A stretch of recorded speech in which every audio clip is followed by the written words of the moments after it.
মোর বৌমা হ্যাঁ আপনার দেখে চিন্তা করতে পারবে না যে আপনি আইতেন। বৌমা, বৌমা, বৌমা দেখো কাকে নিয়ে আসছি। বাবা, বাবা সত্যি তুমি এসেছো? হ্যাঁ মা, সত্যি সত্যি আমি এসেছি। হাবু, হাবু, হাবু, কি দেখো হয়েছে? কে আসছে। আসসালামু আলাইকুম আব্বা। আরে না না না না না, তোমার স্থান পায় না, তোমার স্থান হচ্ছে বুকে। জানিস মা, আমি তোদের এখান থেকে যাওয়ার পর আমার একদম ভালো লাগছিল না। বুকটা কেমন খা খা করছিল, মনে হচ্ছে সব আছে কি যেন নাই। মারে, এখান থেকে যাওয়ার পর আমি একটি রাতে ঘুমাতে পারিনি রে মা। আমার দুইটা চোখের মণি, আমার দুইটা কিডনি, আমার কাছে মনে হচ্ছে বরিশালের কোনো গ্রামে আমি ফেলে এসেছি। আমি আমি ভালো ছিলাম না রে মা। কিডনি চোখ ছাড়া যেমন মানুষ অচল, আমিও তোদের দুজনকে ছাড়া অচল। আমি তোদেরকে ছাড়া থাকতে পারিনি বাপ। তাই সিদ্ধান্ত নিয়েছি আমি কয়েকদিন তোদের এখানে থাকবো। নিজের বাড়িতে নিজে থাকবেন, কয়দিন থাকবেন? আপনার মেয়ে, আপনার ছেলে, আপনার ভাই, হ্যাঁ ব্যাপার কে আছে, আপনি যাইতেই পারবেন, আপনি এই বাড়িতেই থাকবেন। বাবা তুমি যা বলছো সত্যি বলছো তো?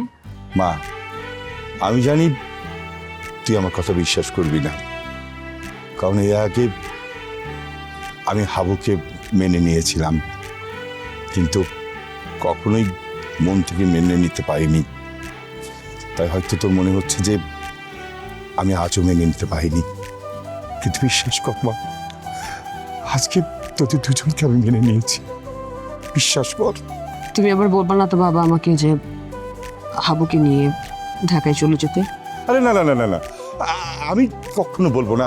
তোদের দুজনে যদি ইচ্ছে হয় আমার ওখানে যাবি, আর ইচ্ছে না হয় যাবি না, আমি তোদেরকে জোর করব না। এই স্যার, হে আমি কাকে দেখতেছি, কার লগে কথা কইতেছি? হ্যাঁ, এ কি মোর বেল কথা কইতেছি? মোর তো বিশ্বাস পাইতেছে না, মানুষটা পরিবর্তন হইলো কি করিয়া? হ্যাঁ বৌমা, তুমি কইলো মোর বেয়াইরে উল্টা পাল্টা কথা বলে কোনো কষ্ট দেবা না।